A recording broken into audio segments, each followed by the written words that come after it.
Hello and welcome back to the Pomcast. Today we're going to focus on a niche in the PPC, the search engine marketing, the SEM world. That's right, our favorite topic usually, keyword categories. And I'm really, I think this is not only an important subject, but I think it once again will allow Mike for you to really give some more detail, get into the weeds. It's important for car dealers. It's important for Powersports dealers. It's really important probably for every business that's using Google Ads. But if you think about boosting your visibility, driving traffic, increasing sales opportunities, which are three of the probably biggest reasons why any business, and your business, for those of you tuning in and listening and or watching, that's why you're doing Google Ads. And this episode's going to help deliver some insights for you that you definitely don't want to miss. You're probably coming back for information here because you know it's not just surface level or boilerplate stuff that appeases you, but it really gives you insights into things that can help you get smarter about your campaigns, whether you're managing them yourself or someone else is doing it on your behalf. So it's not a Pomcast without our super expert founder, CEO at Premier Online Marketing, Mike Shaug. How are you doing, Mike? I'm doing great. How are you doing? I'm doing good, really good. Looking forward to another great episode. I want to start. I know you have some thoughts around buying funnel, things that get talked about, top of funnel. And I really want to start there by just kind of opening up and just get your thoughts there on just kind of setting the stage for what we're going to be talking about today with keyword categories. So this conversation is going to be primarily focused on car dealerships and motorcycle dealerships, Powersports and auto, but this can be applied to a lot of other industries. I'll probably do one specifically on real estate and apartments soon. But in a nutshell, every business that requires traffic to meet its business goals has different levels of intent or keyword categories that serve them at different parts of the funnel.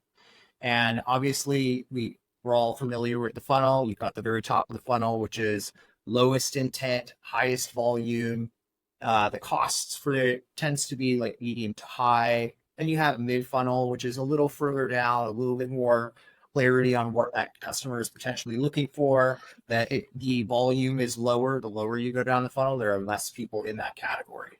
Then you have bottom of funnel, which is high intent, low volume, super high cost, and high ROI. And then finally, at the very, very end, you got the customer. So retention is really the finish line of that buying funnel. And something that comes up a lot when I do audits is, what are the kind of keyword categories that I should go after? So there are a number of different categories that I wanted to put forward in this conversation and kind of talk about what stage of the funnel they fit into and where you should invest your money and probably where you should not.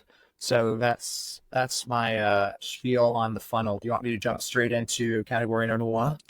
Well, yeah, I want to do one little thing just to help the audience understand that there are a handful of categories that you're probably familiar with. And because we're going to focus mostly for automotive and Powersports dealers, there are always people in an audience where they don't want to raise their hand and say, well, I'm not really sure which ones they are. And because I know on this episode, we're going to talk about keyword categories that people have probably not really considered or heard of. So just very quickly for the audience, I'm going to tell you, we're going to talk about what generic terms are for an industry. So there are always industry generic terms, and we'll give you some examples of those, right? That's a dealer or new car dealership or best SUV. And I'm going to let you get into the more descriptions of these. But then another keyword category is new inventory, used inventory, dealer terms, finance keywords, brand related keyword terms. A lot of times, and you and I have been in this for a long, long time. We really have kind of almost a pioneering history of paid search within these industries. That's why I think what you share on these episodes is so critically important, because you can actually get into the depth that really matters. But in the case of all of these keywords, that is where I think most people have either a lack of knowledge or perhaps but a deep level of interest of like, well, why does it matter? So going back up to the top of this list, let's just hand it back over to you specifically on industry generic keywords. How do you see these, like dealer and new car dealership, are they contributing to the visibility and the reach of a of a car dealer's Google Ads campaign? Yeah. So if I'm a car dealership, I'm going to probably care about 6 different keyword categories. The first on that list, and this list is going to kind of conform to high funnel to low funnel. So at the very top of the funnel, we have industry generic. So what would that be? Car dealer, car lot, uh, second chance car buyer, or car auction, car, like super generic stuff that doesn't say, I know what type of car I want. It's not even indicating like a brand, or sometimes most of the time, not even a type of car, like a truck or whatever. Although you can get like new car dealer, used car dealer, motorcycle dealer, car sales. It's super generic. It's top of funnel. There is a ton of search volume. Mm. Surprisingly, it's kind of interesting given the amount of information we have about the automotive industry and a lot of the industries we serve, how many people still are at that top of funnel level. The thing to note about generic or industry generic terms is we don't recommend going after them at all unless you have an extremely large budget. And the reason Mm. why that's important is there's a tremendous amount of search volume at the top of funnel level for new car dealer. But if I'm a Subaru dealer or a Honda dealership, I'm going to want to invest and capture that user when they're a lot closer to the end of the funnel. Uh, so yeah, that's kind of the first category is industry generic terms. It basically what it says about the customer is I'm looking for a car. I'm looking for the car that I can afford. I don't care what brand it is.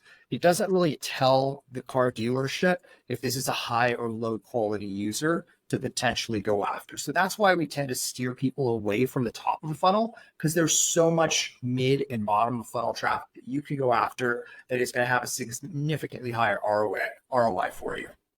So not a lot of clarity when you're that far up, and it can get really expensive. Yeah. Exactly. Yeah.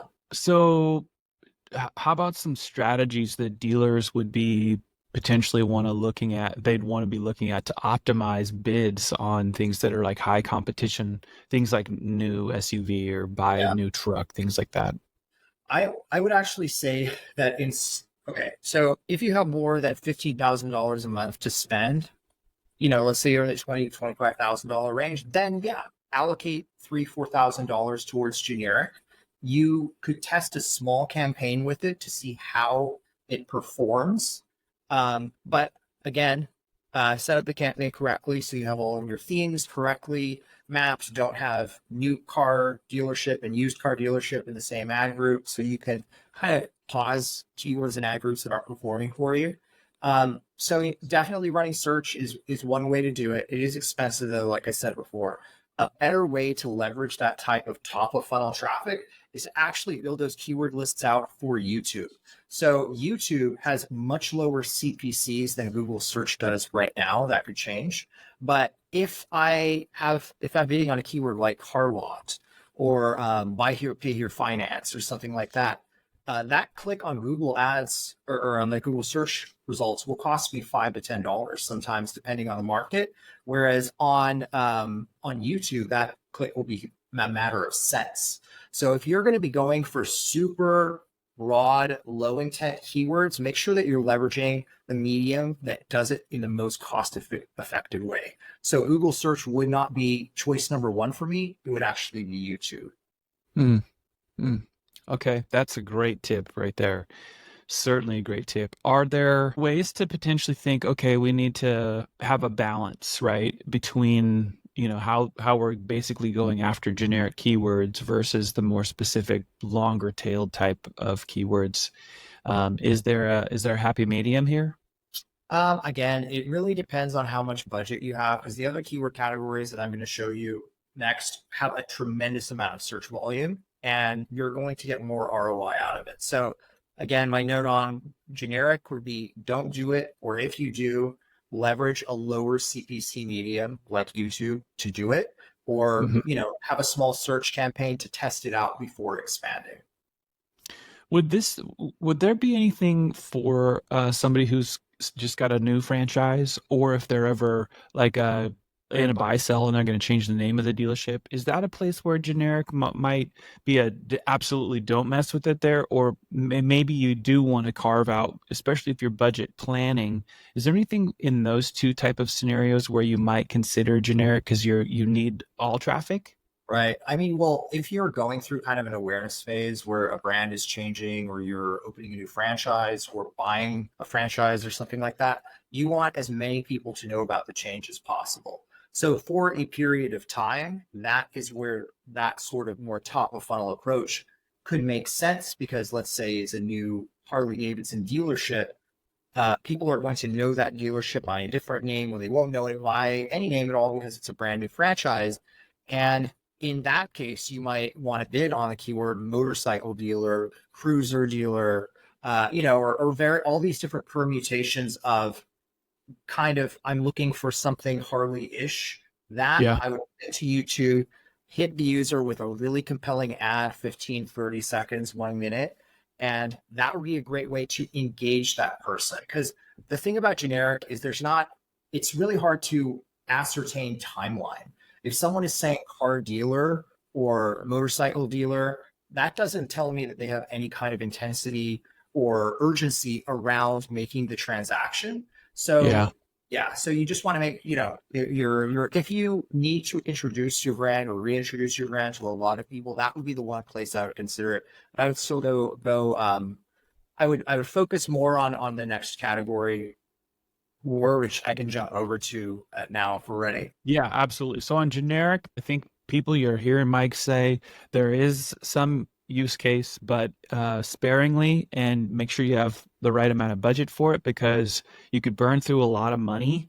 The category is very broad, sitting at the very top of in this case, we're talking using the analogy of funnel.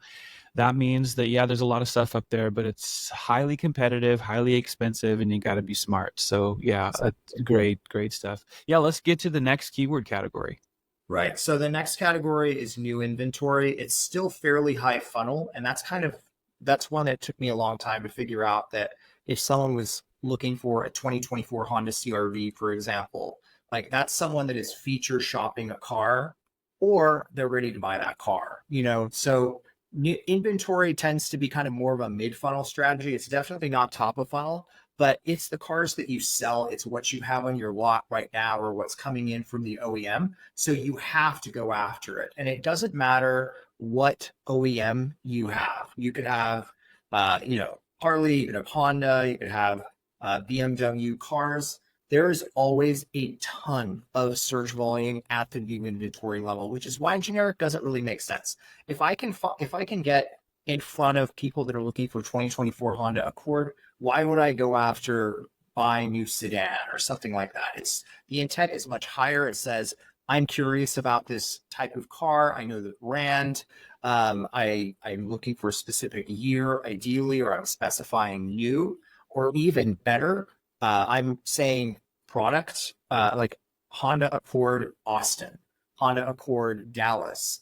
The more specificity they add, whereas the year, the brand, and the location, that increases that level of intent. And there's a tremendous amount of search volume at that new inventory level. Very interesting. You and I have ventured through a lot of new vehicle campaigns and keywords over the years. Um, and you're talking about some of those things that get into the specifics, which I think are really important. Um, are there also areas around like leasing type of keywords here that kind of play in? Yeah, You know, definitely, I think there are probably a lot of people that might be interested in that. I mean, it's yeah, affordability. I think it'll be interesting to see if leases continue to be a big play for people these yeah. days. No, So, I like lease in my new car, in my new inventory campaign. Typically, the way we split it will be by trim line. For instance, sedans, trucks, SUVs. The products under those different trim lines should have the keywords for them in those different areas. If the dealership offers lease, which most still do, absolutely have lease terms in there, add buy terms in there, add finance terms in there. Very few people will actually look for stuff, a keyword that says finance offer, lease Acura MDX or something like that. Well, not a lot of people will do it, but the very few that will are very high intent. So it's good to have those keywords in the mix, because for the very small amount of people that will go that far on their intent signaling, you want to be there for them. Yeah, for sure. I love that. I love that tip. Um, how about like your specific keywords? That's been a topic for many, many years. People have a lot of different thoughts around, hey, should we put in the 2020, 2024 or whatever year? If they're obviously that is used oftentimes in current model years. But every once in a while, there are vehicles that, and we'll get into this, we're not into this keyword category yet, but something that would be considered pre-owned or used. But while we're on the topic of new inventory keywords, share your thoughts on that, on the importance of using that. Absolutely. You want to have, if we're in 2024, you want to have 2024, and you want to have 2025 the second they start announcing and teasing those models out.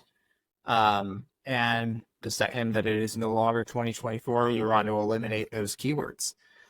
Because that's just, it's, the person is indicating the year and model, which for cars are very specific and very widely from year to year. So it's a super valuable intent signal. Most people will, the vast majority of people will say Honda CRV, and they will not indicate new Honda CRV or 2024, but there will be some, and you want to make sure that you have those keyword variants in play so you can capture those users and the value of that traffic.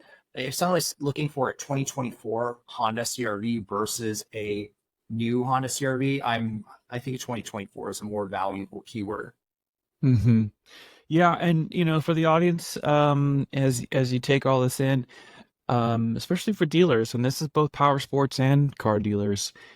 I'll use Toyota as an example because I've been a Toyota guy for several years now.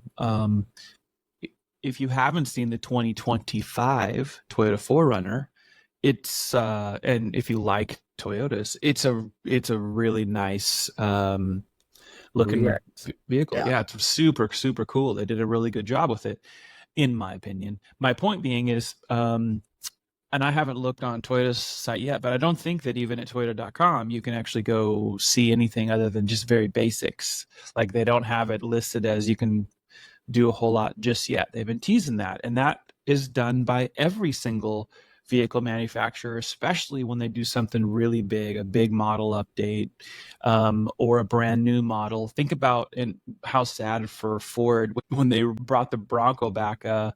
Yeah, hey, by the way, there's going to be a pandemic and there's going to be a supply chain shutdown. And oh, by the way, most of the hard tops for these things are made in Wuhan, China. No joke. I mean, there were all these things that just made that difficult. But the point being, people who were searching specifically for that current model year, people who are searching for 2025 4Runner because they are fans, every brand has loyal fans. As a Tundra guy, when they came out with the new remodeled Tundra, I wasn't as excited. I still like the generation before its look a little bit better, but still there were a lot of people that were excited. Those are obviously good reasons, right? Because there are people like that they may be a smaller segment of the search traffic that will type in the model year, but they are high intent, right? And so even if this percentage is smaller of those people, you want to make sure that your keyword coverage considers that. Absolutely. And it's always hard to know how far in advance should you start running the 2025 Land Cruiser or 4Runner before it comes out. I would say probably a month or two on search, but similar to the generic kind of keyword thing, using the New Year's model that you're not going to get for 6 months, that's a great one for you too.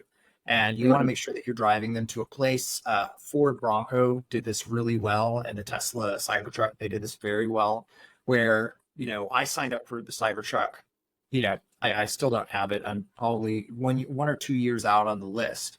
But they teased it. They showed us a little bit of the car, drove us to the landing page. You sign up, and if you have some way to capture that intent, like all four dealers did with the Bronco, where you had to go and get on a list. You can recreate that for whatever vehicle you want that is forthcoming. I mean, I think the models that we mentioned today for Toyota are a no-brainer, especially when you have like an iconic rebrand. You want to make sure that you're getting out in front of it a little bit, but not too far, because you don't actually have that inventory yet. But when you're about a month out from receiving units or can start taking orders, that's when you want to start your legal campaigns for that. Yeah, I'll share one more for the automotive audience that's been at this for, you know, at least a handful of years. They may remember this, but a perfect example of this also was when the first Transformers movie was coming out. It was the Chevrolet Camaro. It was Yeah. them basically doing what Ford had previously done with the Mustang. It's like, hey, we just redesigned the Camaro. It's coming back. It was Bumblebee, that yellow Camaro. We saw it in all of the, you know, tier one advertising. We saw it on all of the movie ads, and everyone Yeah. was like, even if you weren't a Chevy person or a Camaro person, you're like, that car is badass. It Yeah. was The just Camaro got like awesome. $500 million of advertising. It was Oh my crazy. goodness. Yeah, but you know what? You couldn't get that. Those ads came out, and the promotion of that movie months, maybe it was even a year before you could even order one of those cars. But Ralph Paglia, an old friend, rest in peace, Ralph, and truly was a mentor to me when I worked with him in the Reynolds days, way, way back. He was at Courtesy Chevrolet in Phoenix or in Arizona at the time when that was all going down.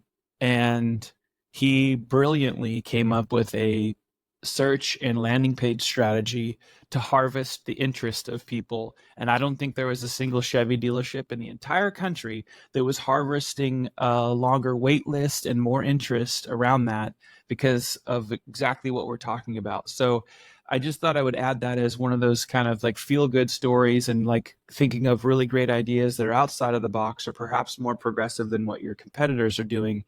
The kind of information that we talk about here on the Palmcast that Mike, you're so good at helping people understand complex things, but you know, simplified. I think the practicality of you know using some of these actual stories that have happened will put the light on for some people to say, oh man, we should be doing this, we should be doing that, because when you're not, your paid search providers especially are probably one of the places that get laziest, fastest, and waste your money. And you need to know these things that we talk about on this podcast, because it'll help protect you against that. It'll help you make your money go even farther and actually perform better. So anyway, I could go on about all this stuff. I love talking to you about it. It gets me really pumped up. Anyway, let's talk about the next keyword category. So similar level, or I would say same level of intent as new.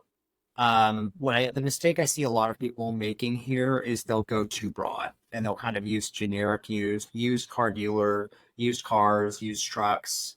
That's an okay strategy for driving traffic, but you need to structure your used campaigns almost more, definitely a lot more carefully than new, because at least if you're a new Toyota dealer, you're reasonably certain that you're going to be selling, you know, the Tundra next year or the RAV4 next year. Whereas a used car buyer can have some kind of rhyme or reason to the inventory they go after. They can be a Toyota dealer that goes after a lot of Chevy trucks and really wants to focus a lot on used trucks and building up that inventory.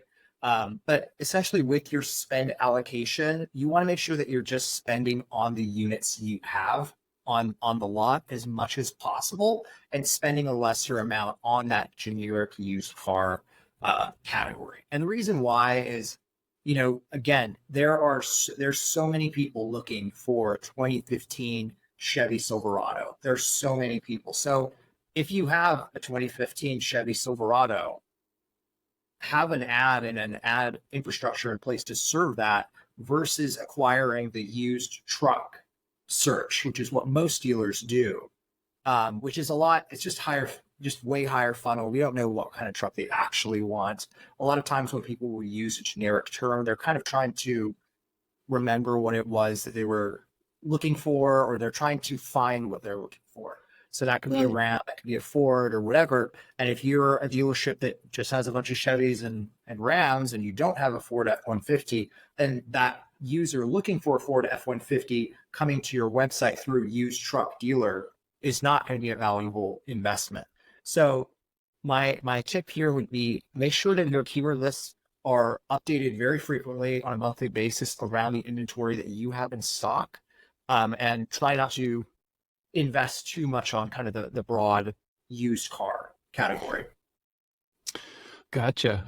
Is it still, this is just because, I'm not in the paid search realm every single day, 24/7, like you are.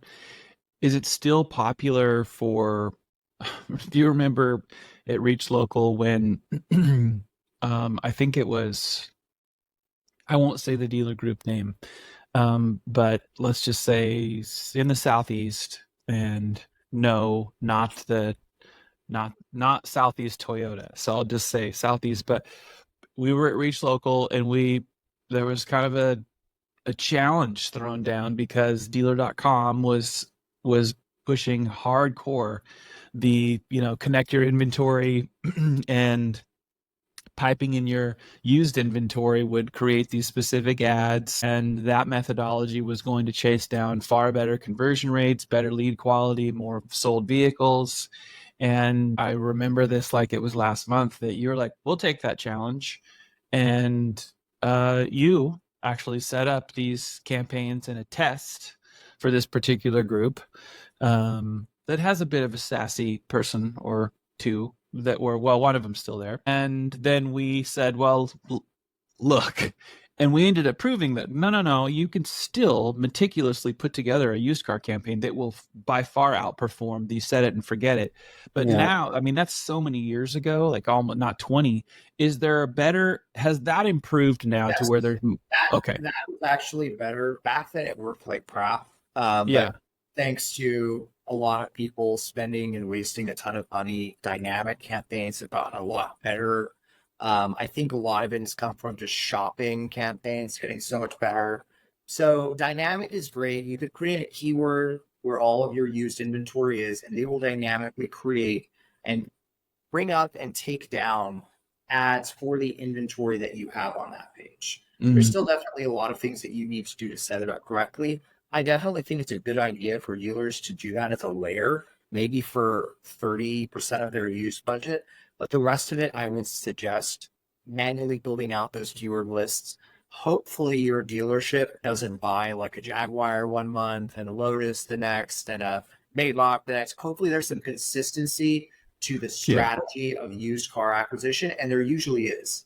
Most of the time, if you're a Toyota dealership, you are going to be selling used Tundras. You're going to have Hmm. more used Tundras than you will used Silverados on a lot. Typically, you'll have more of the core brands used inventory. A lot of people will trade them in for new cars, but then there will be like your secondary and tertiary kind of greatest hit models that people are always looking for that have really good margin. So that sharing that information with your agency is going to be super important for them, so they can know that okay, yeah, it's great that you have two Geo Metros on the lot, but we're going to focus more of your budget on the 13 Ram F-150s that you have.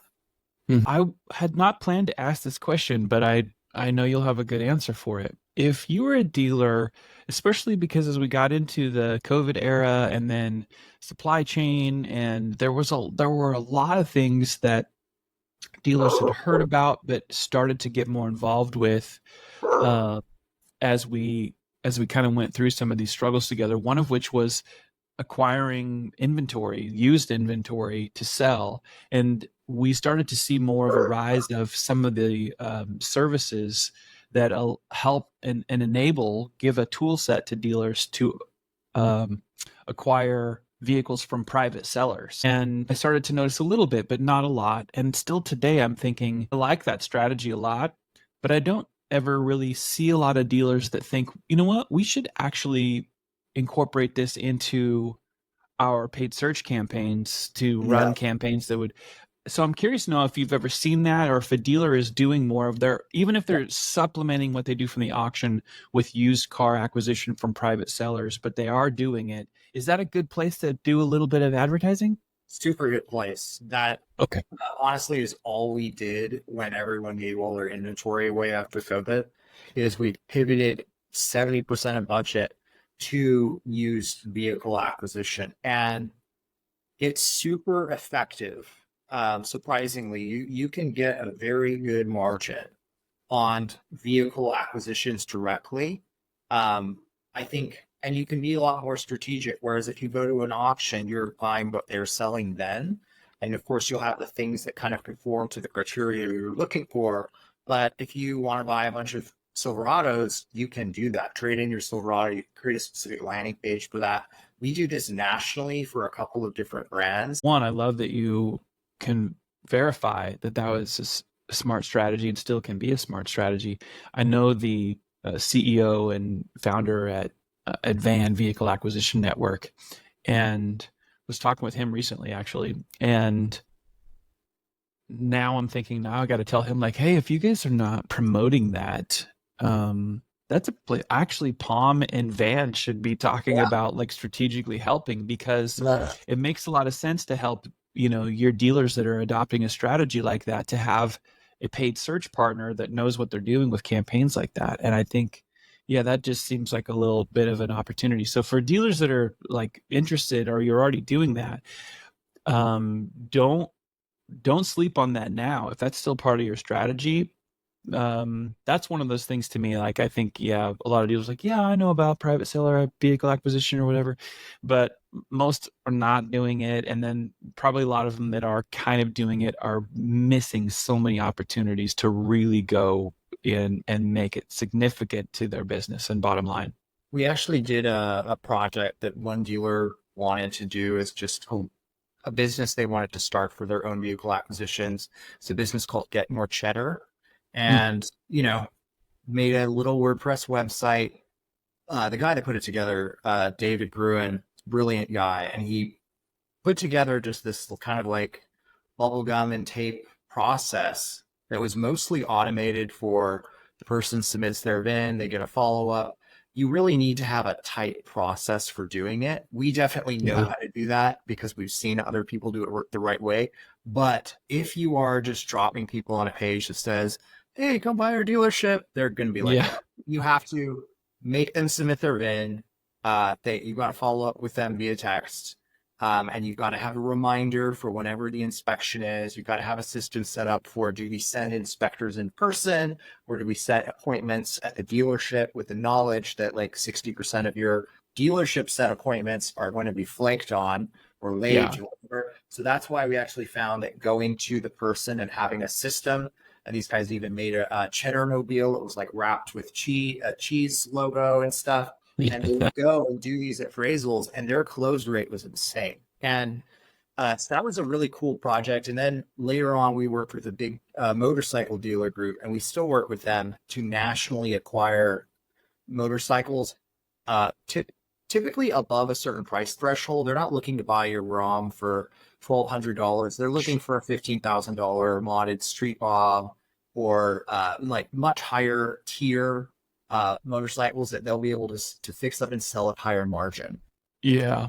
Yeah. That makes sense. Yeah, I think any dealer that's doing that, especially like I was saying with Van's technology, I did an interview. I interviewed Tom last week, and he mentioned something about how their technology allows dealers to basically build criteria on what they're really looking for. Kind of to what you were just talking about when you're like, I don't want to be harvesting Groms, or I'm not looking for more, 2008 Honda Civics. Like, Yeah. you're looking for things in a particular year. I only want things that are up to 6 years old. I will go up to 120,000 miles on the vehicle, Exactly. like all this. And then it goes and collects all these potential opportunities from places where private sellers are putting their stuff.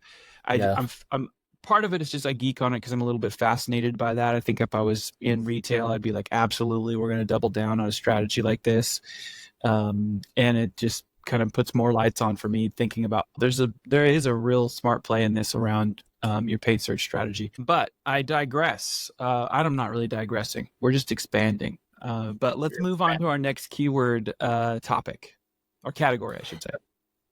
Okay, and this one's funny because you don't think of this as being low funnel, but it really is. And this is the category that we refer to as dealer terms, which is Honda dealer, Honda dealership, Honda dealer near me.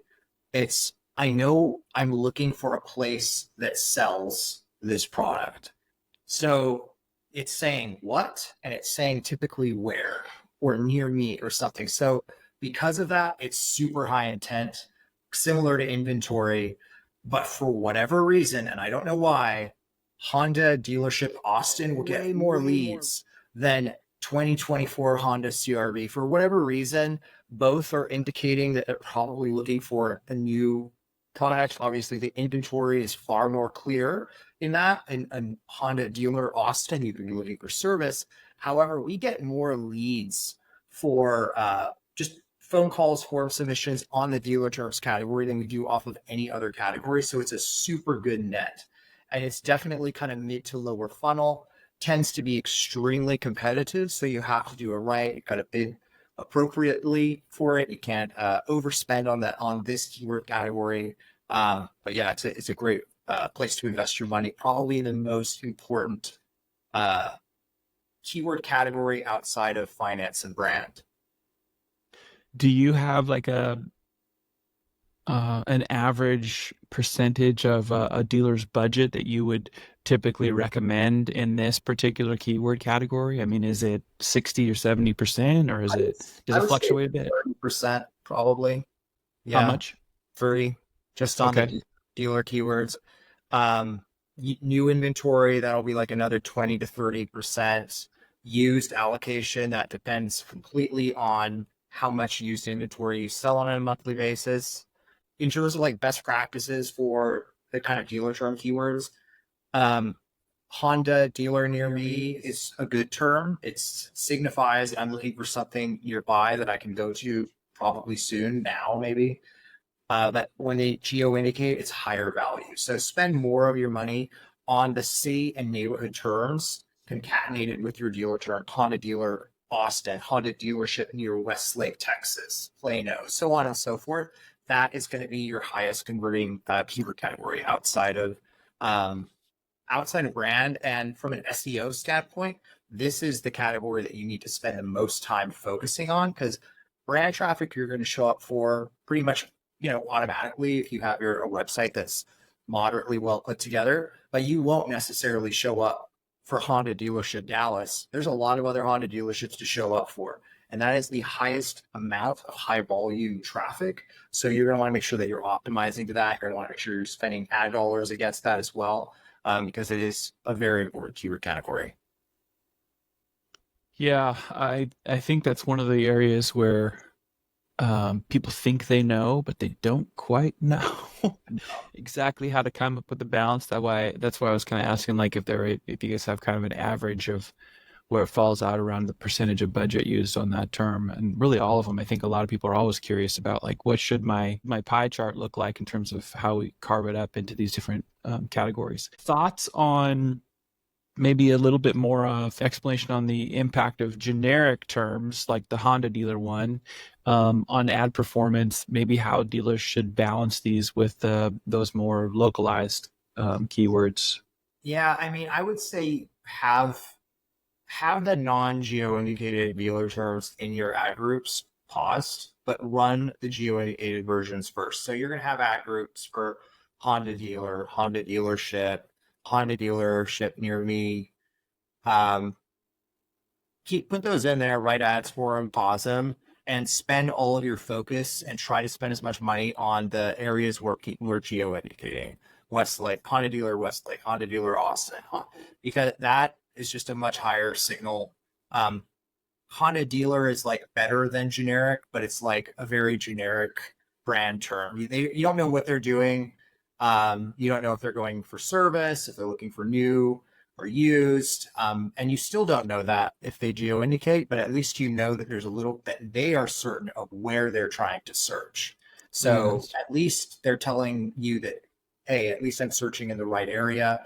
I'm not accident. I didn't forget to change my browser history when I was training, and now I'm talking to someone in New Brunswick or I'm in Austin or something like that. So geoindication would definitely be the way to optimize that keyword category. Okay. Again, just very, very good insights there. Let's move to let's move to that keyword category of finance. Yeah. Finance is really tricky because everyone does finance. So many people focus on low credit finance, second chance, buy here, pay here is insanely popular right now, and they work really well. So finance is probably it's probably actually like the as low intent as you can get, right? Because a lot of people are not brand shoppers; they're what can I afford shoppers, right? So if someone is looking for, um, a Subaru dealership in Austin, that's great. Great dealer keyword. If they're looking for Subaru finance incentives, like that's someone that clearly wants to make a deal work with me. So that is a much higher quality user to go after when they're indicating finance. And the other thing too, and I really do believe that for a lot of people, for most people, they're searching for, they have their kind of preference list of what they want, and then they have what they can afford. And obviously, with interest rates being what they are today, Right. a lot of people can't buy what they want. So they have to shop by what can they afford. So shopping by finance and also payments, the search volume around those keywords is going to be very low. It's going to be expensive, but if you win it, it converts at a very high rate.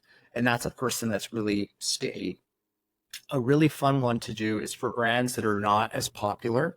I'll give you an example. Mitsubishi. Not a lot of people wake up inspired to drive a new Mitsubishi. Fast and Furious came out a long time ago, and the reason why Mitsubishi new cars are sold is because their marketing is totally finance driven, and they have some pretty good finance incentives, better than a lot of other brands. So a lot of people stumble into that brand because they're a finance shopper. And that is a huge category of buyers. Also, what finance indicates is readiness. If someone is already at the end of that search and they're looking for, hey, this is my budget, this is what I can afford, this is the interest rate I'm looking for, or I'm looking for specific OEM finance deals, then that's a person that is very close to that transaction, and they're waiting for the right moment to transact, which is very different than another quality and keyword category like the one we just discussed, dealer terms. We don't know what that person wants when they're typing in Honda dealership in Austin, or hoping they want to finance a car. But if someone is saying Honda finance incentives, Honda sales special, finance special, or something like that, that is someone that is ready to buy. And that is a person that you prioritize above the other types of intent. So in this particular keyword category, you would say that that's an effective way to target potential customers who are looking for these types of options like Honda Finance or Mitsubishi Finance or Car Finance Special or okay. I think that's a much better way to flip buyers from one brand to another. Like I remember back when we worked together, you'd always have people doing like cheeky stuff like, "Hey, we really want to sell more Chevy Volts, so we're gonna shit on the Fiesta." Like what? Yeah. We're gonna bid on Ford Fiesta for the people that are looking for Ford Fiestas, and we're gonna try to change their mind on the first result of Google. You know, like Yep. drive a Volt, like what I mean. It's just like that's that's a stretch. But if Yeah. someone is looking for a finance incentive and they were looking for the Fiesta, but you can convert them into a Volt driver, I feel bad for them. But hey, it's an Yeah. effective strategy. It's way more effective than trying to tell someone that their preference is a bad idea. You're just giving them something that is more financially tangible to them. So that is by far the most effective way to flip Kia, Hyundai, Ford to Toyota, is to leverage financial incentives to get out there. Are there any strategies that, kind of highlight those incentives in a way that makes them perhaps perform better in search results? I don't know if you can do anything beyond just trying to, it's almost like always the process of iteration of slight changes, but Yeah. my guess is there's probably nothing, distinctively, oh yeah, do this. Like it's kind of one of those categories where it's straight down the middle. Whatever your brand is, finance incentives. Whatever your brand is, special finance, or that type of thing. But I'm just curious if you've ever seen anything that kind of rises up as this is a little bit of a Yeah. insider tip that could help. I don't know that there are any. Yeah, I've had a couple of buy here, pay here dealers across the country with kind of a guarantee of a rate cap, which is kind of a crazy thing to say for, because some used car dealers sell cars at 15% or 12% interest rate. So as shitty as a 10% interest rate sounds, for a Yeah. lot of people, that's the best deal that they can get. So the interest rate cap, kind of on a non-branded side, is a good one. Ultimately, if you have a really good APR, you should just lead with that. Like, and whatever that APR is, that's going to get people's attention right from the search results. And a lot of brands are doing really great finance stuff. Subaru did some incredibly low financing. I've seen some really good stuff from Mitsubishi and Ford. So if you don't, you should have, honestly, in your dealer terms, new inventory, you should have finance in your ad copy, because that is just another great way to kind of really make that product stand out to them. But yeah, the closer you can get to just saying, hey, here's the finance rate that we offer for people who apply, insert the disclaimer. That's definitely the way to go. Or if you have some kind of a finance guarantee, or maybe it can be something really vague, like we work with second chance, or low credit buyers to find the car, because everyone needs a car in this country for sure. And if you can kind of speak to that user, whether regardless if they're you got to speak to them at their level. So for someone that's looking for a great finance deal on a new car, that's going to be a little bit different messaging than you're going to have for someone who's kind of in the buy here, pay here acquisition situation. Mm-hmm. So the inclusion of finance related keywords, what kind of impact does it have relative to budget and then performance of campaign? And I guess the other thing I would ask in this is maybe some examples of, if not all dealers are going to need at every given moment to have finance related keywords in their campaigns. Some are like that, they're performing in other categories, so you don't, but when it's something that needs to be either in the mix, or perhaps even maybe one of the more prominent ways that they are actually trying to accumulate traffic and generate sales opportunities. Can you speak a little bit to that? Maybe some of those scenarios where when it's going to make sense, and what's maybe some of the expectations from your experiences that dealers should think about around budget and how these things perform. Yeah, typically, like, I mean, again, it depends on the dealership model. If you're a buy here, pay here dealership, then 100% of your spend is probably going to be on finance. Um, if you have good finance rates, that should be present in all of your ad copy as much as possible.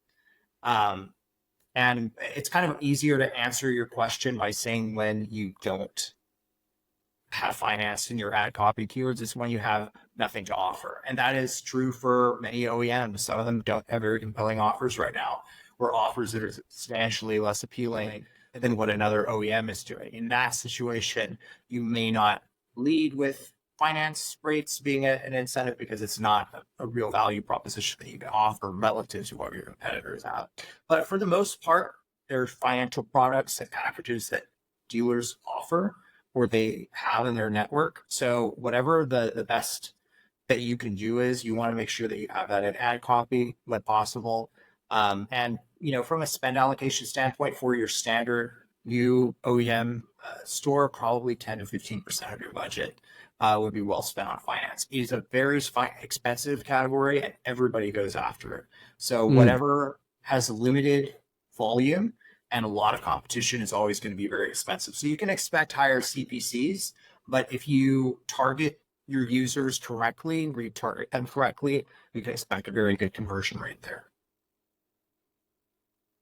Yeah, you mentioned this, and I think it's really, for dealers, it's really important to realize that the it's competitive, and so if you have good offers, it literally could be the thing that puts you in consideration over whoever it is you're competing with, whether it's a different brand, like you said, the when you're trying to conquest, some people end up with a conquesting accomplishment and they weren't even really trying. It was a Right. finance deal that moved somebody over, or a finance opportunity. We've saved, I don't know that it's the best, but it's certainly one that I think most people are pretty familiar with for the last keyword category. And yeah, um, From a conversion standpoint, brand is definitely the best. From a cost standpoint, it is definitely the best. But you can absolutely cannibalize SEO traffic. So our rule of thumb here is never spend more than 10% of your budget on your brand. But our rule is definitely spend something on brand. And the reason why, and this is funny because like right as you're preparing for this conversation, a search engine journal article popped up that says that Google Ads is selecting broad match keywords by default now in all new campaign implementations. You've got to go out of your way to use match types like exact and phrase. So a lot of times people think, and there's a really funny example. It was Huff Hines, Chevy Louisville, and Stonebriar Chevrolet. And I remember we were on the Huff Hines side. I still work with those guys all these many years later. But they were like, man, every time I type in Chevrolet Louisville, Stonebriar is showing up. And we thought it was deliberate for years. And then I went over to work for Dealer. We met and worked with the rep who was managing Stonebriar. He's a really nice guy. And I was just like, I need to look at your keyword list. See, and sure enough, it was just an electric brand broad matching. Like basically they were bidding on Chevrolet Louisville and broad matching to Huff Hines Chevrolet Louisville. So most conquesting not actually deliberate. It's accidental. It's lazy digital marketers. And most dealerships wouldn't want to spend that much poaching brand traffic from their competitors. And other OEMs forbid it. Harley, Mercedes-Benz will literally cut your allocation after 2 warnings. BMW, Lexus, you cannot do it. But through broad match keywords, it's really easy to make that mistake. So that's why you have to be very cautious in how you defend your brand terms, because it's so easy for someone to poach traffic from you, even accidentally. And here's the cool trick with, let's say you think your SEO is awesome and you don't need an ad. You don't need you don't need ads to drive that kind of traffic. I would say spend 3% of your budget for one reason alone. And the reason is this: if your CPC for your brand term is say 30 cents, sure, maybe you would have gotten that click without having to pay 30 cents. But if your competitor is bidding on your brand term and you are not, then they might get it for 30 cents. But when you bid it and you're defending your brand at 30 cents, they might have to pay $3. So the CPCs for your competitors will go way higher when you're defending your brand. And a lot of brands have learned this. Amazon does it, Walmart does it. They all show up organically on Google when someone searches for Amazon or Walmart, but they do that brand defense because there are so many brand challengers out there that are trying to poach people at the bottom of the funnel. And again, whether it's deliberate or accidental, it's happening a lot to your dealership, regardless of where you are. So you want to be cautious and thoughtful and have some brand strategy in there without spending too much.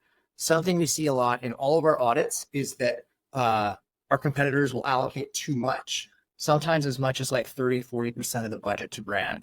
And they'll trot out there, or it's congratulations, we got you a $3 CPA or something insanely low. But that is super misleading because you are cannibalizing a lot of your organic traffic.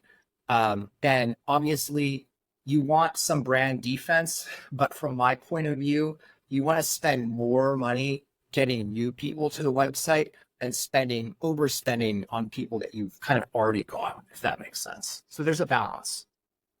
Yeah, no, it makes all the sense that you would want to be making smart. I mean, it all comes down to, how smart you're spending money to develop opportunities for your business. Yeah. And everything you shared around brand terms, I think, is really important, because I think a lot of people Or if you were to ask them, like, what keyword categories do you know about paid search? What they everyone like brand terms, and everyone usually has an opinion about, well, you shouldn't buy your own name. You and I have been through this back when it actually was a topic worth having some serious conversation or argument about, because there were so many, and there probably still are so many vendors that just are literally just garbage campaigns, and they burn through budget because they know that the dealer doesn't even know where to look to find that they're literally just lighting their money on fire and giving Uh, them some bullshit report. I'll tell you that that's what PMAX does. If you don't set a brand exclusion, PMAX will look like it's performing really well, but it's doing a ton of brand hitting. So Yeah. Yeah. It's one of those keyword categories that I think if I'm a dealer, I really do kind of want to know more of the nuance and intricacies here, because it is a necessity. Like, there is absolutely, you just shared several different reasons why it's important. But like all of these keyword categories, there is a certain amount of knowledge that's necessary to make sure that it's being managed properly. Whether you do it yourself or you've got an agency or whomever you're using, your amount of knowledge and being able to be detail oriented, even within the big old category of brand terms, is so important. Or you won't catch things, you won't see things, the anomalies in search results that you, even at the dealership level, you're a Harley dealer, you're a Ford dealer, you're whatever brand you are, when you are sitting in your dealership and, hey, we've got a little bit of idle time, we're not selling anything, and you're sitting around looking at Facebook or LinkedIn or doing some search results, looking at what your competitors are doing. The reason why podcast episodes like this are so important is because we've just been sitting here for several minutes listening to you share things that should make the person sitting there in the dealership smarter. So when they're doing some of these casual searches, that they would see some of these things that are, that's not right, quite right. Yes, for your own business, for your own brand, but also to see what's going on with your competitors. Just yesterday, a friend of mine posted something that he found within the Ford brand where tier 1, 2, and 3 are all competing for the same keywords. And his part of his post was, well, I guess the auto industry is actually returning to normal, because here's a brand. This is not smart at all. Like, just blowing through millions and millions and millions of dollars. And I talk to people quite a bit nowadays with, kind of the things I'm doing around content creation, that are like, they have a disconnect between, well, the car dealers are not the same as a big SaaS or tech company. I get that, but they do the same things within big franchises, where they waste a lot of money in advertising because they have $5 million to spend this quarter. We need to spend it all. And where are we going to go shovel it? We're going to shovel it in these places, and it gets spread out. In the case of automotive, you've got 3 different tiers to waste millions of dollars in. Yeah. And I guess I'll get off my soapbox just to say, for the audience that tunes into this podcast, just be aware of that, so that you can, one, defend yourself, fight back a little bit, be smart enough to realize that you shouldn't settle for your hard-earned advertising dollars basically being lit on fire. Yeah. And imagine what you could do if tens of thousands, hundreds of thousands, millions of dollars in advertising wasn't being wasted, but it was being architected into really thoughtful campaigns across all of these keyword categories that we've been talking about, with more strategy, with more insight, with more specificity, more planning. That's how you get good results. That's how you become a competitor that makes your competitors wish you weren't in the market, because you're doing things they're not doing. So I would just say, be very careful with what's going on, even at the top brand level, because it's very likely that you may need to be having some conversation with the people that think they know better than you. Yeah. Yeah. If I could wave a magic wand and get OEMs to stop spending on inventory or tier 2 free terms, I would make it doesn't matter what search charts report we pull up or auction insights. The number one competitor by spend is the OEM, always. And, I think about if I'm a Ford dealer in, Colorado or something like that. And the user is in Colorado as well, and they're looking for F-150 Lightning. Where is that conversion experience going to be better? Is it going to be better at the dealership where they're going to actually buy the car?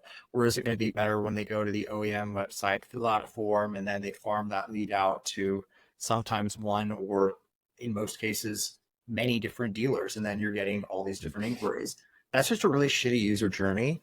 And it's a huge and inflating uh, impact on individual dealers' ability to drive traffic for people that are locally in market.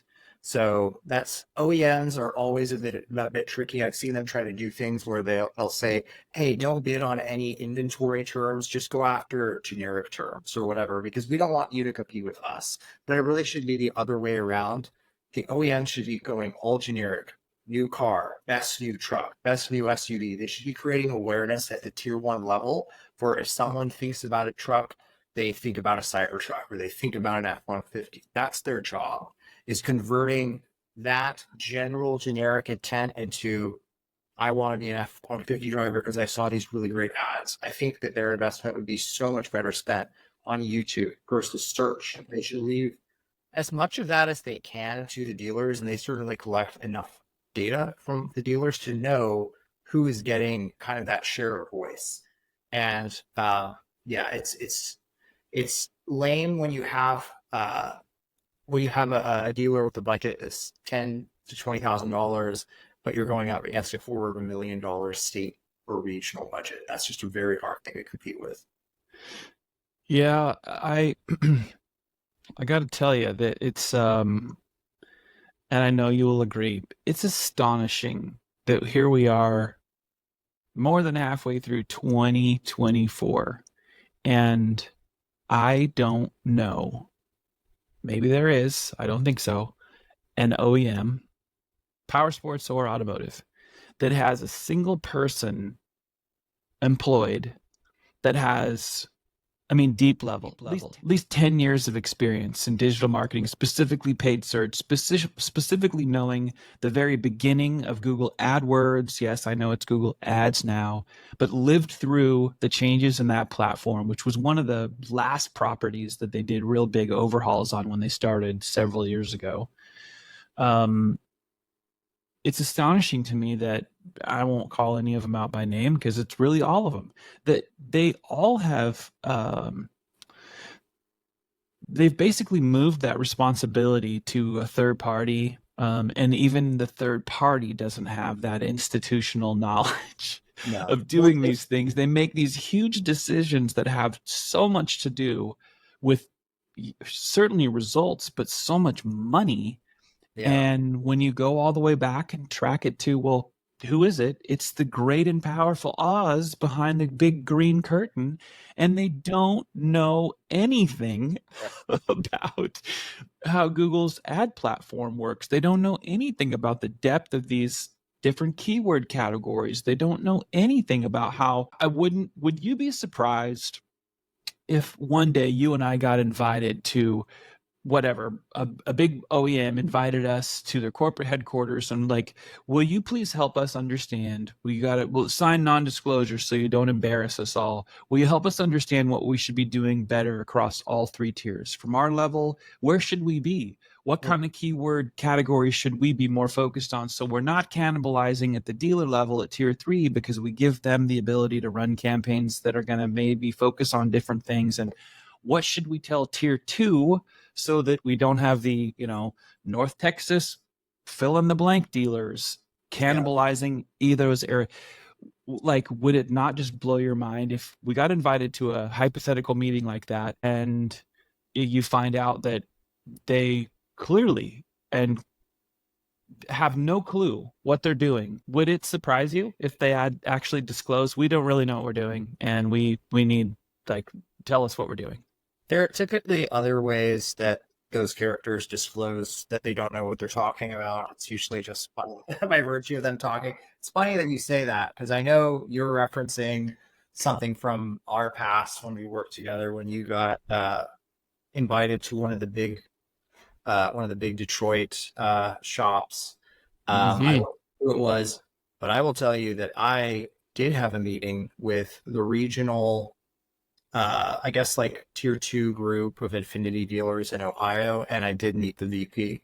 And man, like we were kind of presenting our strategy, and it totally went over his head. But we were talking, we were there to kind of support this dealer group that was primarily owned by one guy, to like, hey, let us do this different thing, because they were trying to restrict co-op and trying to basically force all of the inventory search to be at the OEM level versus at the dealership. And they were trying to penalize the dealership for spending against the inventory that they had on their lots and that they were supposed to sell. And they're going to be penalized for not selling it by the OEM, the OEM's not letting them market it.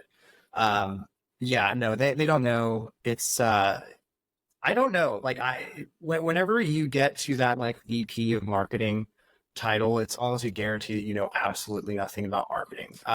I think if I were an OEM or a big automotive company, I would really want to have people that have a deep understanding of Google organic and the history of keywords and match types.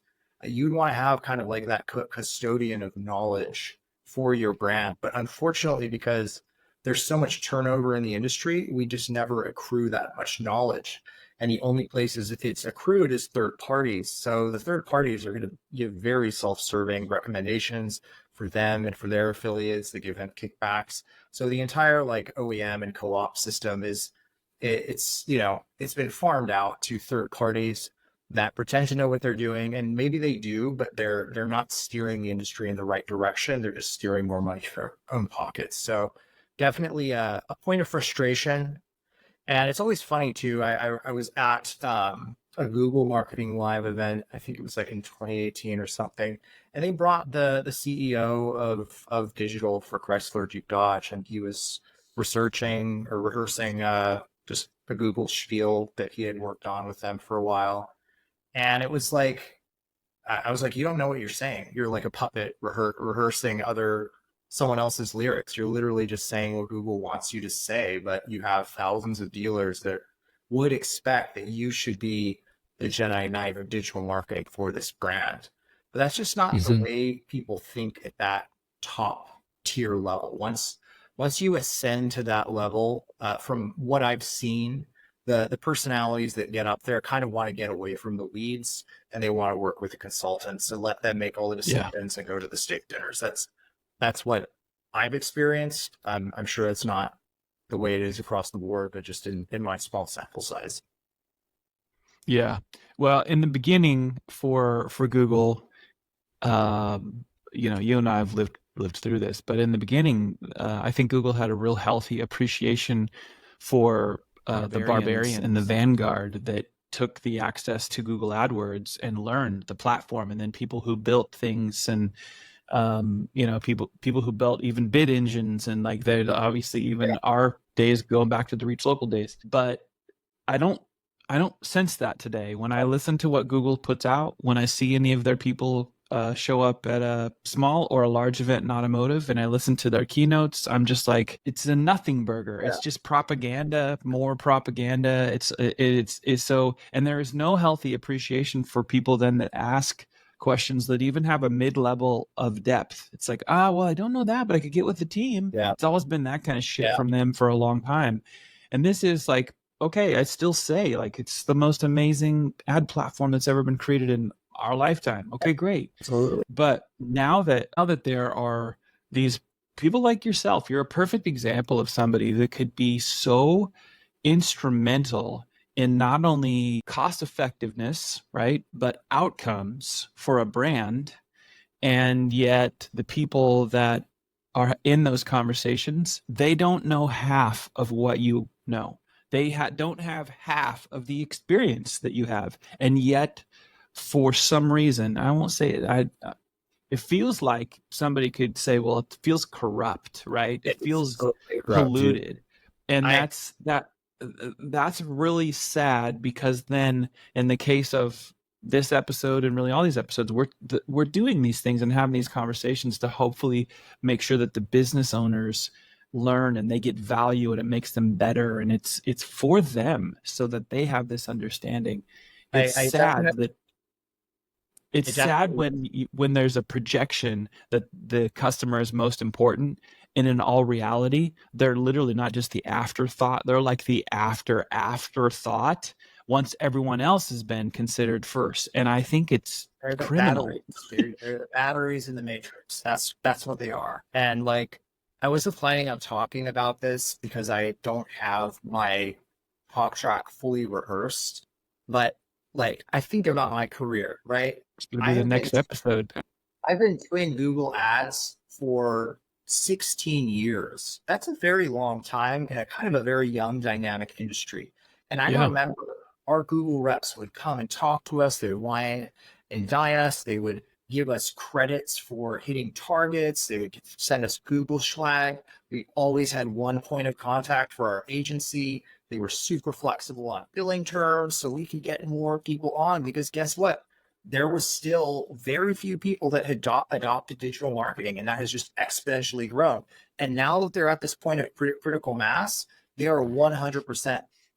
They're a monopoly like Google, and they're acting like one too. The interesting thing, and I remember you gave me a book about Google, and I remember reading it, and I was like, wow, I love this "don't be evil" concept, and that's gone. It is full on revenue exploitation. Be evil, don't be evil. They don't care.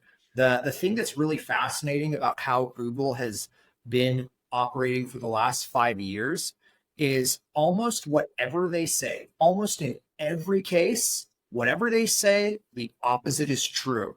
I don't know if you paid much attention to the Google leak. I did a post on LinkedIn focusing on this, but it was this the Google leak for any good SEOs was not news because we're like, yeah, Google's full of shit and they've been lying to us directly for a long time. Google said that the amount of traffic you get doesn't play into your rankings.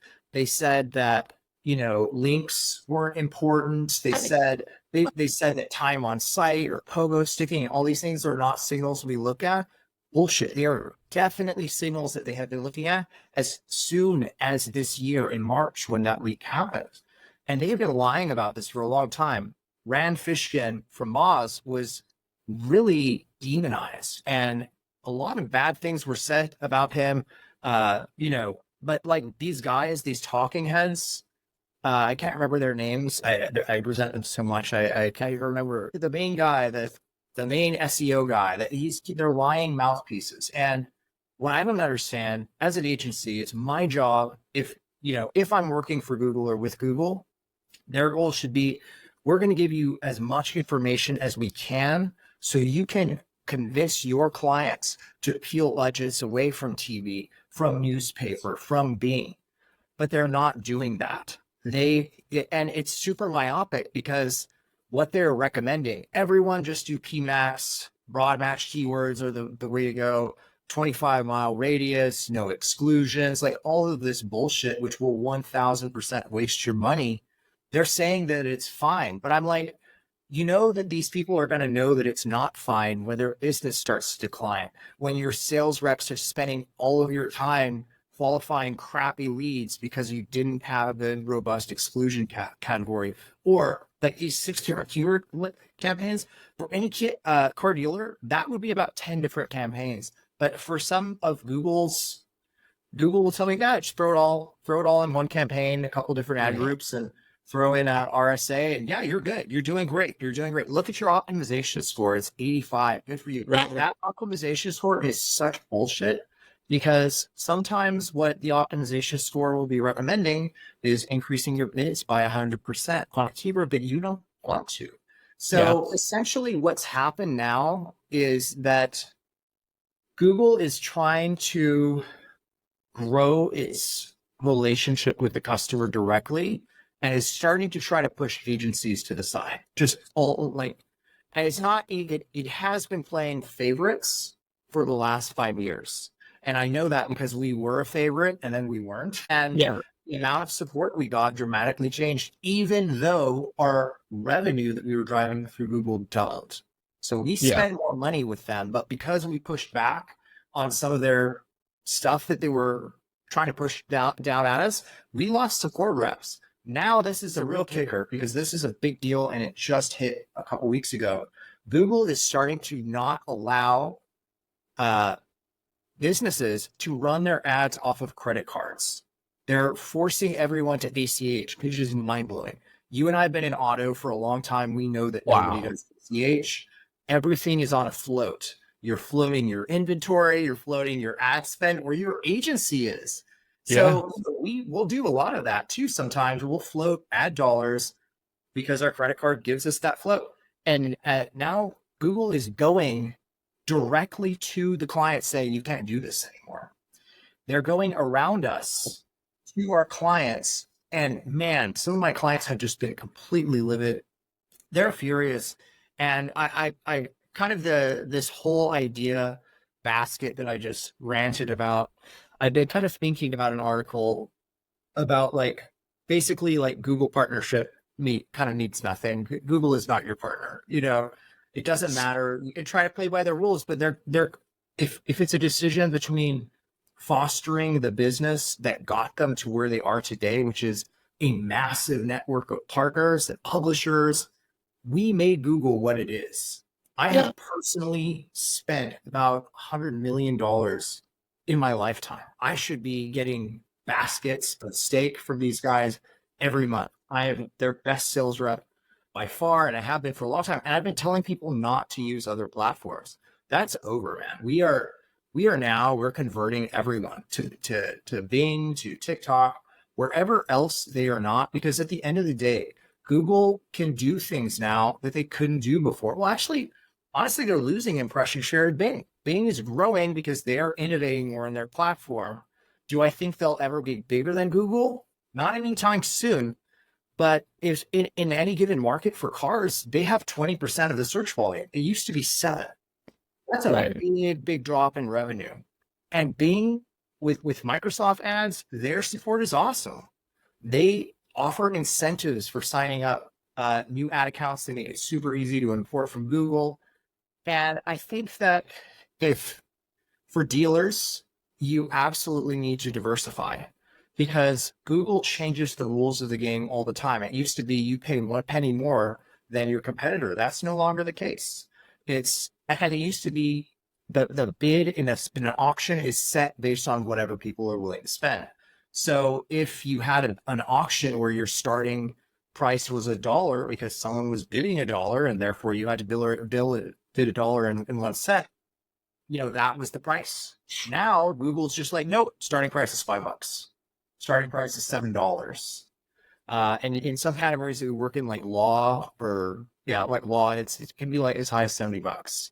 And it's not, I'm like, are you sure it's $70? You don't have any $7 clicks here. They know where the monetization is for their traffic, and they're squeezing everything out of it. And for any dealer that is 100% leveraged on Google just for paid media and SEO, you're missing out on, 20% of the market.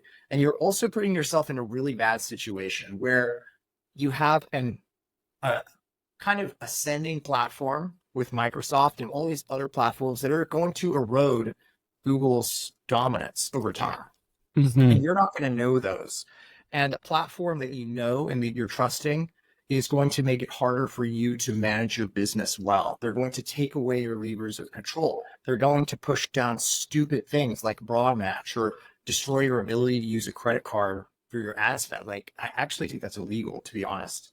But it's this kind of escalation I'm seeing with Google is really frustrating. And I have so many great relationships and great friends over at Google, but they're not in charge, and our Google reps are amazing, and they do their best to help protect us and navigate around whatever Google's policy changes are. But it's becoming a full-time job just to keep up with them. And if our SEO team were listening to Google, we would spend thousands of hours doing work that was completely useless instead of doing the things that we ended up doing, which are increasing our organic traffic and visibility for clients. So it's a really weird situation. I think that I think that Google is really out of touch.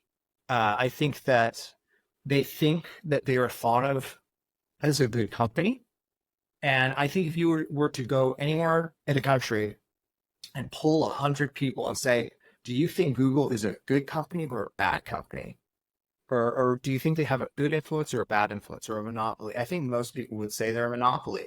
They control what we see, what is shown, who is successful. It's a lot. It could be such a great platform if they were a little closer to their end users, but they're not really interested in that. And they're definitely not interested in bolstering partnerships with agencies like us.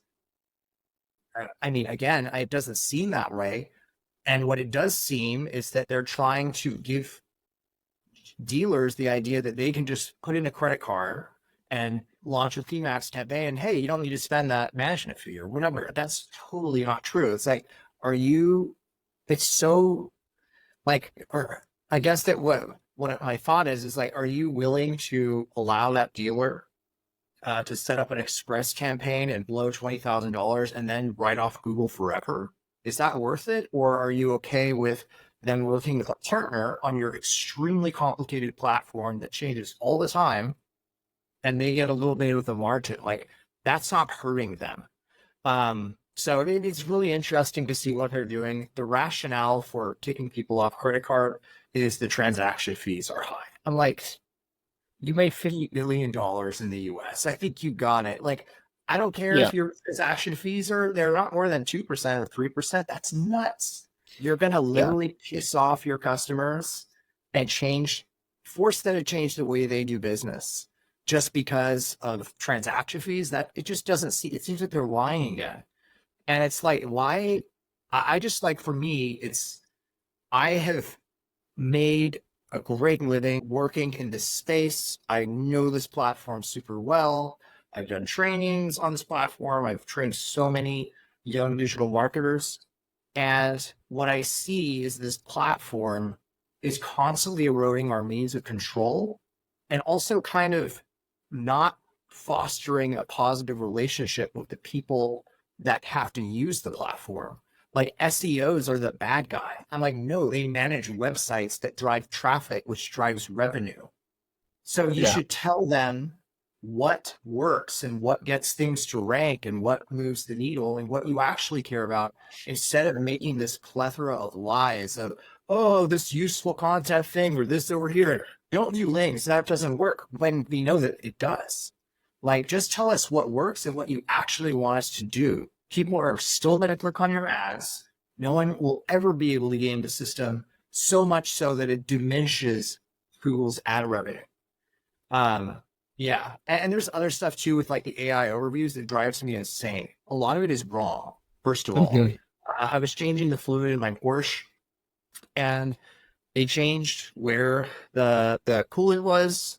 And the article that they had listed in the SGE was from Porsche Littleton in Colorado. I'm in Austin. I don't know why I would pull up. And it was an article from like 2017. It was the only one I could find because they had changed the search results. Because they're like, oh yeah, Rich, use an AI overview because this is kind of a how you do it question. Yeah. So they're trying to steal that traffic from all of the different content websites, from Pet Boys, from all of the from Porsche. They're trying to steal that traffic from Porsche. It took me a while to get to the Porsche site so I can make sure that I wasn't pouring it in the wrong tank. You know, like, yeah, it's remarkable. I tried to call Mexico recently on a project. AI overview was wrong there too. And it's really messy. And they don't understand that for your average user, if you have 10 bad experiences and then you go over to Edge and you're like, oh, this was a little smoother, you lost that person. That person is thinking of you the same way we all think about AOL and those CDs and Hotmail and all of these platforms that nobody uses anymore that are kind of dying platforms. Google can get there really quick. You know, the more they spend time trying to bolster Gemini and, you know, have issues with Gemini where it's like making, Native American popes and Nazi soldiers who are black or stuff like that. Like then that was their new unveiling of the Gemini platform. and they haven't stopped pushing that out, even Yeah. though it's just a cataclysmic failure. And it's just really weird because I know that Google had to do something innovative within AI. They had to. Like you absolutely have to. It's where things are going. But just to have such a colossal fail and then try to like jam Gemini into their golden goose, which is Google search. They could have done it somewhere else. They could have Hmm. created other platform and been like, hey guys, try a Gemini search. But now I've got to let it deselect it. If you look at like Google Trends, the number of people that are looking for how to turn off Gemini is just like, people don't like it. And it's in their own data and they're changing it. They're even limiting it more because it's not working. So again, long rant on Google. I think there's a lot of things that they've done right that have allowed them to do a lot of things that are just horrifically wrong. And there's an end of a road there. And is it going to be 5 years? Is it going to be 3 years? Who knows? But things change very fast in tech. And as it relates to customers, you have to be in more places than just Google. You need to be thinking about SEO on Bing. You need to be thinking about it on Yahoo. You need to be thinking about ads on those platforms. If TikTok stays around, you need to be thinking about TikTok because that's where everyone under age 34 is right now. Like you can't just be like, oh, our choice of social platforms is Meta and we don't care about TikTok because people are dancing over there or whatever. That's the wrong thing. You need to be very diverse in your channels because there are some really great competitive other options uh, other than Google. Yeah. I always enjoy having some of these deeper conversations about Google because I don't think that car dealers and motorcycle dealers and I don't I mean talk about, apartments, multifamily, talk about lawyers, talk about healthcare. Most of these people at the business ownership level have really no clue, and that's not putting them down. It's not what they're supposed to know. But even the people that they put their trust in have these limitations and boundaries and guardrails, and things get changed all of a sudden. Like what happened, all dictated by Google. And I think it's important for those business owners to actually have at least a decent level of knowledge, and to really have that. You kind of all have to know from the beginning. Somebody could summarize like this is when Google unveiled their ad platform. And this was the approach in the beginning. And this is how they told people that were providing these services on behalf of businesses to charge for their, fees. Like there's just so many things. This is what the premier and the, the little premier partner status, this is what that really means if somebody has this logo over that logo. It just gets conflated and confusing, and then it gets used, Well, it's meaningless. unfortunately. They changed the Yeah. meaning. Like it used to mean something to be a premier partner. And it was a really big deal for us that we were. Now it's Yeah. completely meaningless. We do not have centralized support. We don't get the kind of sales support that Google should be giving to people that are selling their Yeah. product. So yeah, I don't understand what they're doing. I know that there's always some kind of rationale for what they do, so I can only assume that it's not good. And just based, uh, they're either completely out of touch with what the industry thinks about them, or they don't care. And I kind of think they don't care. That's my I, process. I don't know what percentage of both. I think it's both for me. I think it's completely out of touch and we don't care. And I think the evidence of that is everywhere. And you guys, your agency is not the only one that's kind of gone from, hey, all this was great, the support was amazing, and like, oh. And when you get to that consideration of, well, maybe they don't care. You and I have talked about this before. I've shared this with other people that are, in this same space. They don't care because if they leave an agency that's actually better in every category, right? The way they set up campaigns, the way they manage campaigns, all the details that we talk about on these episodes, it's painfully obvious that you and your agency know exactly what you're doing, and you've got many 16 years of experience doing this. But Google is playing this in a way now where the I don't care part, from at least my opinion, is if somebody decides to stop working with you, Google is betting on them going to one of these other providers that they don't care if the results they get from the other provider are worse because the profitability to Google is probably higher, Right. right? But the problem Right? is, as more of these platforms grow in popularity, people will be like, "Why?" You know what? I tried Google. I thought just the other day, someone tried Google in house, and they were like, "We don't want to talk about Google Ads because it doesn't work," and I had to explain how complicated it is and how to do things correctly. And they're like, "Okay, well, we're open to trying this with you." But like, Mm-hmm. if I didn't bring that person back around, they were like, "Fuck that platform! I wasted thousands of dollars and no support." Was talking to some guy in India, and that's just not what businesses in the West expect. Yeah. Yeah, I agree. This may be a future topic that we plan out and talk about some of these things. It has to be, I think, carefully discussed and planned just to, make sure that the audience really gets a point of view and perspective that they realize that they, one, should be educating themselves. I've said this for years: stop eating baby food that your vendors keep popping the jars of Gerber because you love the taste of baby food. You got to learn how to eat steak, and that's why we do episodes like this. So maybe there's a further down the road episode that digs a little bit more into just what to know, like from beginning to current. Like, here's what to know about Google, because just in your last few comments here, um, it was very revealing to a lot of people when that Google leak happened. And Joy Hawkins did a really good job with Michael King and Yeah.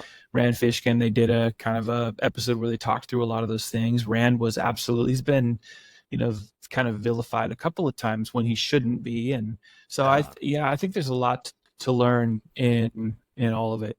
I also think this brings us to a great place to park the episode. Man, always appreciate your time, Mike. You're just home run hitter with this information that I think is, just so helpful for your audience. To the audience, hey, we always appreciate your time. We never want to waste it. We very much appreciate comments and questions. Feel free to share. If you're watching this on YouTube, it's easy to drop a comment in there. Your feedback helps us deliver very relevant episodes, and we've stayed on track with these first 3 of the podcast based on the things that you are responding to and what you like. So if there are other things that you hear as we talk about things on these episodes that you'd like us to go deeper in, we'd love to hear that feedback. Until then, thanks for tuning in. We'll see you real soon, right back here on the podcast.